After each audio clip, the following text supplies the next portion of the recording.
तर नमस्कार, स्वागत आहे सर्वांचे आपल्या यूट्यूब चॅनेलवरती. आज आपण पाहणार आहोत 2013 मराठी PYQ.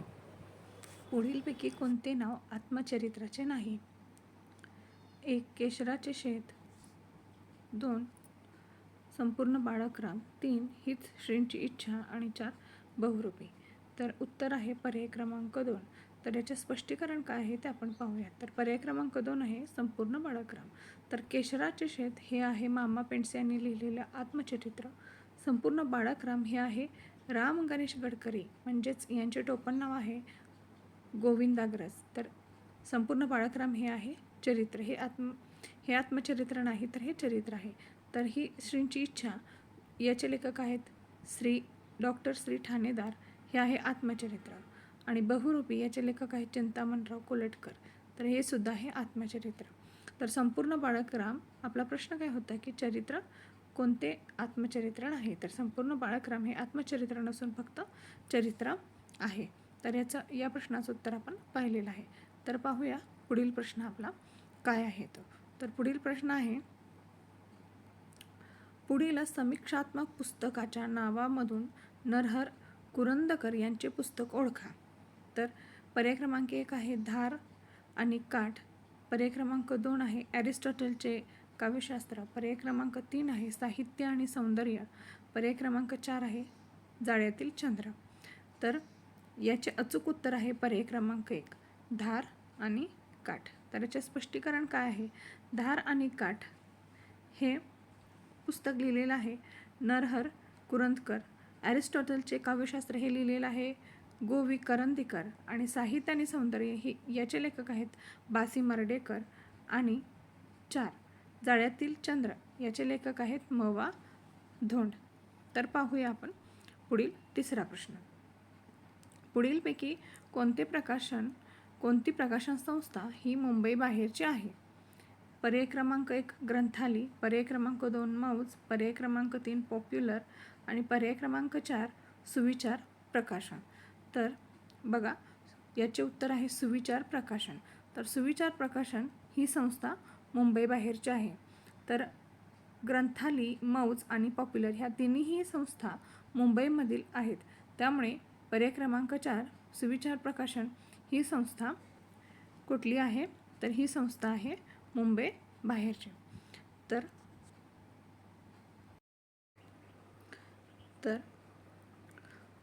मुंबई बाहेरील संस्था म्हणजे ही आहे सुविचार प्रकाशन मंडळ, ही आहे पुणेची संस्था.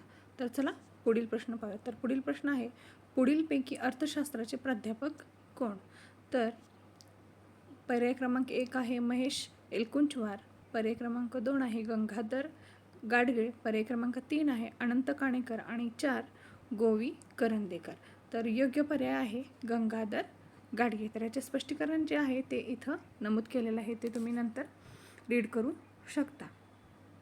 तर आपला 5वा प्रश्न आहे, पुढील जोड्यांमधून अयोग्य जोडी ओळखा.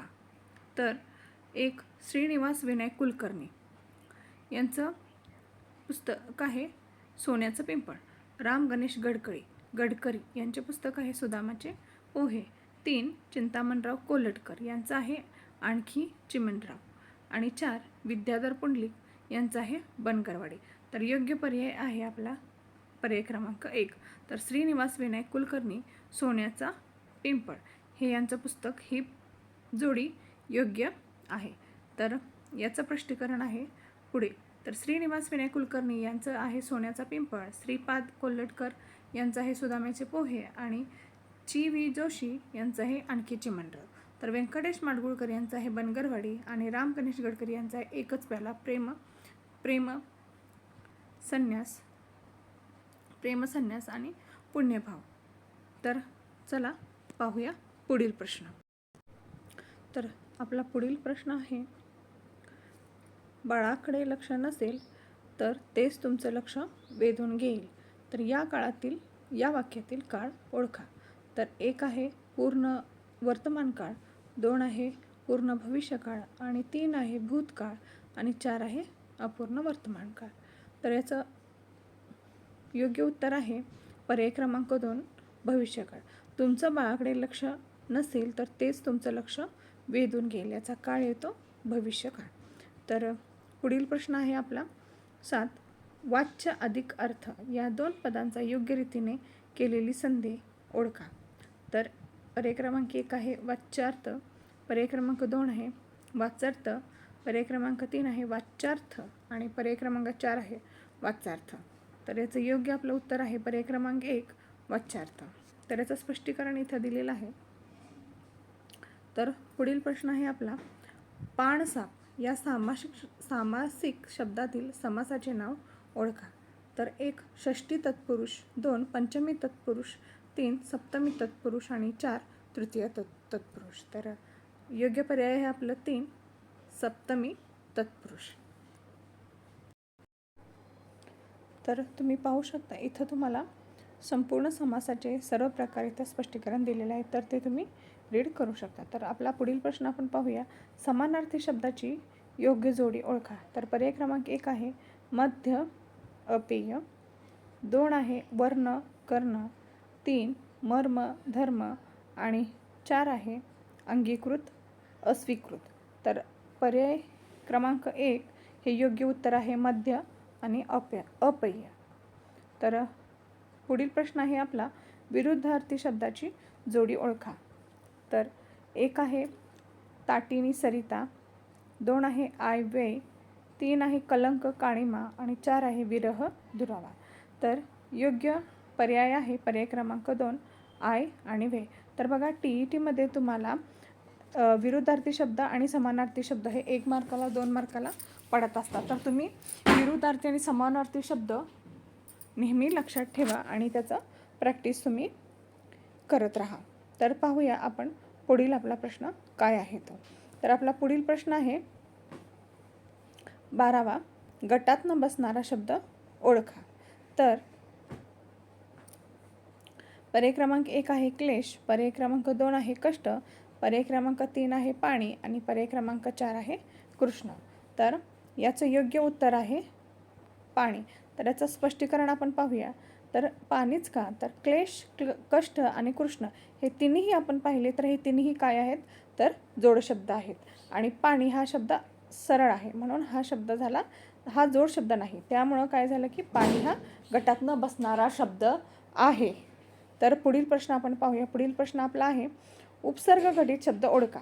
तर 1 विशेष, 2 विनंती, 3 विनय आणि 4 विभावरी. तर उपसर्ग घटित प्रश्न आहे, प्रश्नाचं उत्तर आहे पर्याय क्रमांक 1 जे की आहे विशेष. तर विशेषच का, तर विशेष आहे उपसर्ग घटित. तर याचे स्पष्टीकरण आपण बघूया. उपसर्ग, तर उपसर्ग म्हणजे काय, उपसर्ग हे शब्दाच्या सुरुवातीला लागतात आणि प्रत्यय हे शब्दाच्या शेवटी लागतात. तर बघा विशेष वि हा आहे उपसर्ग म्हणजे की शब्दाच्या सुरुवातीला लागलेला आहे म्हणजेच वि अधिक शेष म्हणजेच विशेष म्हणून हा झाला उपसर्ग. आता पहा विनंती, विभावरी आणि विनय या शब्दांना उपसर्ग जोडलेले नाहीत. म्हणजे या शब्दांच्या सुरुवातीला तुम्हाला कुठेही उपसर्ग दिसणार नाही म्हणून विशेष हा काय आहे उपसर्ग घटित.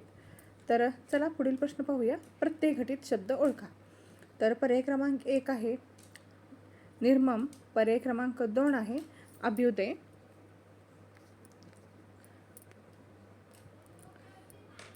पर्याय क्रमांक 3 आहे आनंद आणि पर्याय क्रमांक 4 आहे चराव. तर याचं योग्य उत्तर आहे चराव. तर चला पुढील प्रश्न आपण पाहूया. तर आपला पुढील प्रश्न आहे चुकीच्या पद्धतीने केलेले अनेक वचन ओळखा. तर पर्याय क्रमांक 1 आहे तोंडले, तोंडल्या, पर्याय क्रमांक 2 आहे गोपी, गोपी, पर्याय क्रमांक 3 आहे रावा, रावे आणि पर्याय क्रमांक 4 आहे भूत आणि भूते. तर याची योग्य जोडी आहे पर्याय क्रमांक 1 तोंडले आणि तोंडल्या. तर या प्रश्नाचं स्पष्टीकरण आपण पाहूया.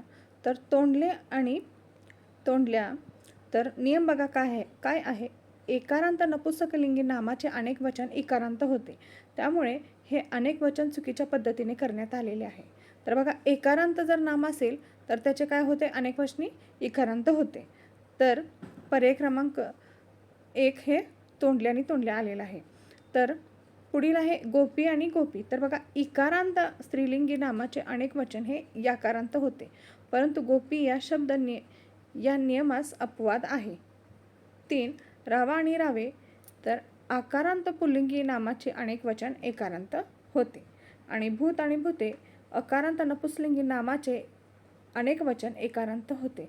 म्हणून याचं योग्य उत्तर काय आहे, तोंडले आणि तोंडल्या.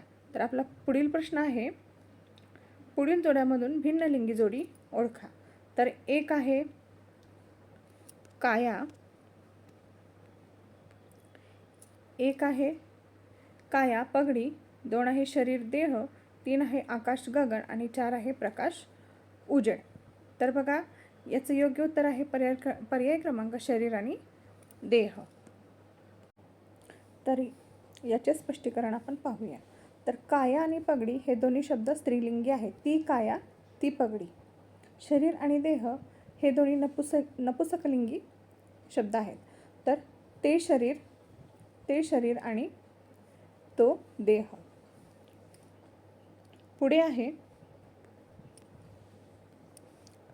आकाश आणि गगन. हे दोन्ही नपुंसकलिंगी शब्द आहेत. ते आकाश, ते गगन. तर प्रकाश आणि उजेड हे दोन्ही शब्द पुल्लिंगी आहेत. तो प्रकाश, तो उजेड. म्हणजे दोन्ही शब्द एकाच लिंगात आहेत, परंतु शरीर आणि देह दोन भिन्न लिंगात आहेत. ते शरीर आणि तो देह. तर चला आपण पुढील प्रश्न पाहूया. तर चुकीच्या पद्धतीने केलेले सामान्य रूप ओळखा. तर पर्याय क्रमांक 1 आहे नवरा नवऱ्या, पर्याय क्रमांक 2 आहे बायको बायको, पर्याय क्रमांक 3 आहे मूल आणि मुला, पर्याय क्रमांक 4 आहे अपत्य आणि अपत्ये. तर बघा, याचं योग्य उत्तर आहे पर्याय क्रमांक 4 अपत्य आणि अपत्ये. तर चला आपण पुढील प्रश्न पाहूया. तर या प्रश्नाचं स्पष्टीकरण तुम्हाला इथं दिलेलं आहे, तुम्ही ते रीड करू शकता. तर आपला पुढील प्रश्न आहे, हिमालयात ज्या नद्या उगम पावतात त्या बहुतेक गंगेला येऊन मिळतात. या वाक्यात कोणत्या प्रकारचा शब्द मुळीच आलेला नाही. तर बघा, आपलं वाक्य आहे हिमालयात पासून मिळतात पर्यंत आपलं वाक्य आहे. तर यामध्ये कोणता शब्द आलेला नाही हे आपण पाहायचं आहे. तर 1 आहे विशेष नाम, 2 आहे सर्वनाम, 3 आहे भाववाचक नाम आणि 4 आहे सामान्य नाम. तर बघा, या वाक्यात आलेला नाही तो शब्द म्हणजे भाववाचक नाम.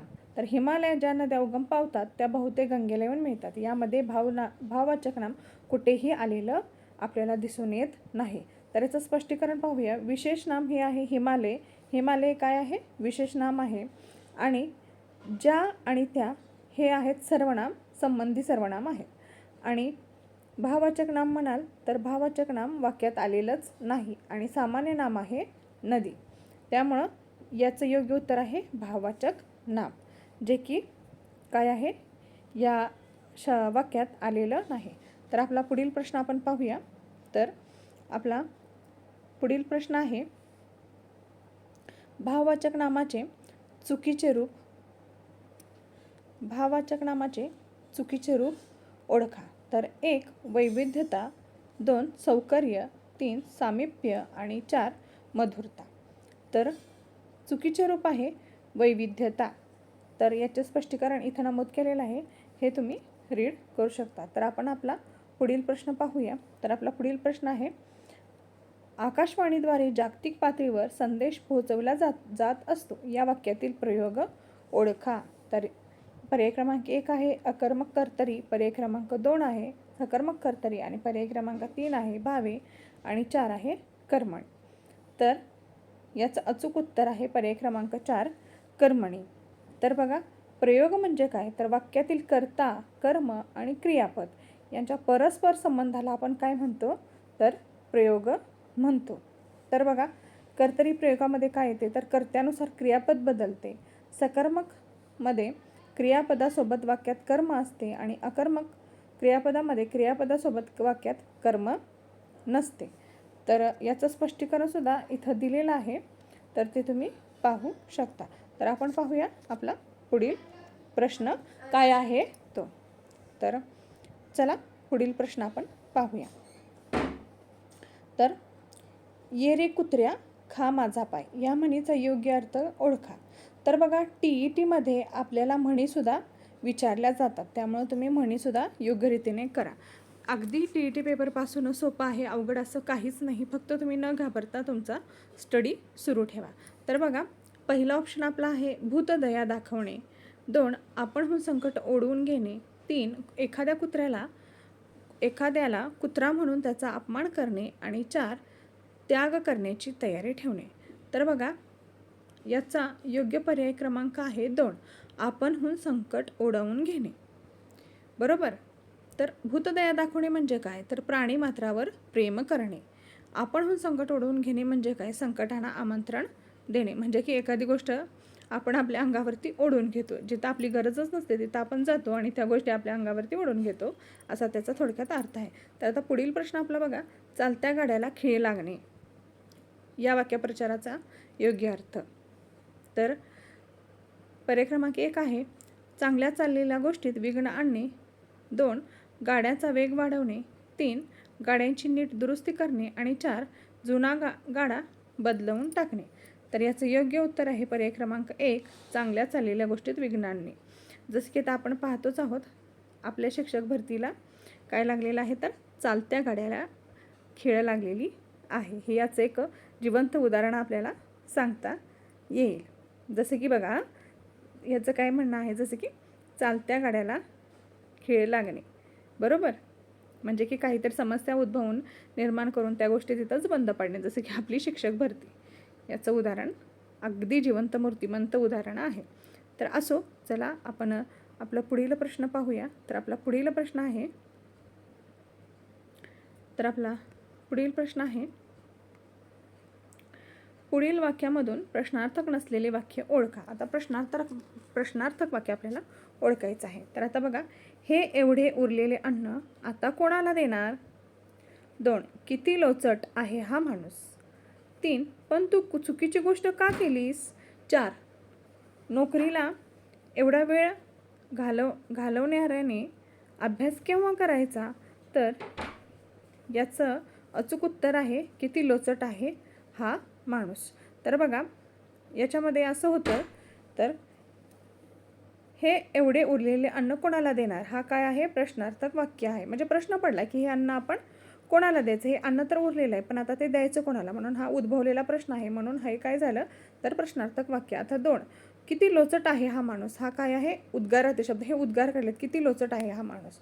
3 पण तू चुकीची गोष्ट का केलीस, हे आहे प्रश्नार्थक वाक्य. आणि नोकरीला एवढा वेळ घालवणाऱ्याने अभ्यास केव्हा करायचा. तर हे आहे प्रश्नार्थक वाक्य. तर चला पाहूया आपण पुढील आपला प्रश्न. तर पुढील प्रश्न आहे अफवांवर आधारित बातम्या वार्ताहरांनी देऊ नयेत. या वाक्यात लेखन नियमानुसार किती चुका आहेत. तर बघा आपलं वाक्य आहे अफवांवर पासून नयेत पर्यंत. तर या वाक्यामध्ये संपूर्ण चुका किती आहेत हे आपण सांगायचं आहे लेखन नियमानुसार. तर बघा पर्याय क्रमांक आहे 1 3, पर्याय क्रमांक 2 आहे 1 आणि पर्याय क्रमांक 3 आहे 2 आणि पर्याय क्रमांक 4 आहे 5. तर याचं अचूक उत्तर आहे 5. तर आता या वाक्यातील चुका काय आहेत ते आपण पाहूया. तर बघा अफवांवर, तर हा चुकीचा शब्द आहे. तर योग्य शब्द काय आहे, अफवांवर. अफवावर लिहिले तर योग्य शब्द आहे अफवावर. तर वार्ताहरा आणि वार्ताहरा, वार्ताहरांनी वार्ताहरांनी, देऊ आणि देऊ आणि एकेरी अवतरणचिन्ह. तर अशा हे आपल्याला इथे चुका योग्य करून दाखवून त्या चुकासुद्धा आपल्याला इथं दाखवलेल्या आहेत. तर चला आपण पुढील आपला प्रश्न पाहूया. पुढील प्रश्न आहे त्या मुलाचे वडील लहानपणीच निधन पावले असतात. या वाक्यातील वाक्यातील चूक शोधून दुरुस्ती सुचवा. तर बघा त्या मुलाचे वडील लहानपणीच निधन पावलेले असतात. तर यातली चूक शोधायची आणि ती दुरुस्ती सुचवायची. तर पाहूया पर्याय क्रमांक 1 असतात आहेत. पर्याय क्रमांक 2 वडील त्याच्या लहानपणीच. बरं निधन पावलेले असतात, वारलेले असतात. पर्याय क्रमांक 4 वडील लहानपणीच, वडील त्याच्या लहानपणीच. तर पर्याय क्रमांक 4 योग्य उत्तर आहे वडील लहानपणीच, वडील त्याच्या लहानपणीच. म्हणजेच त्या मुलाचे वडील लहानपणीच निधन पावलेले असतात.